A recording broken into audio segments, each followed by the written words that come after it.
আসসালামু আলাইকুম, কেমন আছো সবাই? আশা করি সকলে খুব ভালো আছে। তো আলহামদুলিল্লাহ আমিও খুব ভালো আছি। তো এই ভিডিও দেখে বুঝতেই পারছো যে আজকে আমি এই ভিডিওতে কি দেখাতে চলেছি।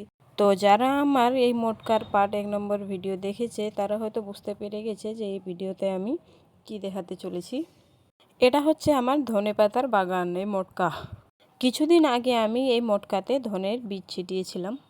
আর আমি 1 নম্বর পার্ট ভিডিওতে বলেছিলাম যে এই ধনেপাতার গাছ আমি 2 নম্বর পার্ট নিয়ে আসবো, সে হোক বা না হোক আমি অবশ্যই জানাবো। তো এই যে দেখতেই পাচ্ছ ছোট ছোট গাছগুলো, এগুলো বের হয়েছে, একটা দুইটা করে এরকম বের হয়েছে, বেশি বের হয়নি, কিছু কিছু ভেতরেই আছে।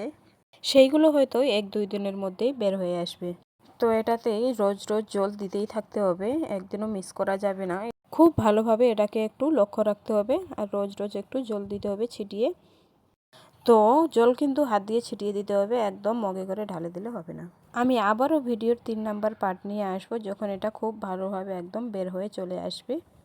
আলহামদুলিল্লাহ, আশা করি ভিডিওটি তোমাদের খুব ভালো লেগেছে। তো আসছি নেক্সট 3 নম্বর ভিডিওতে।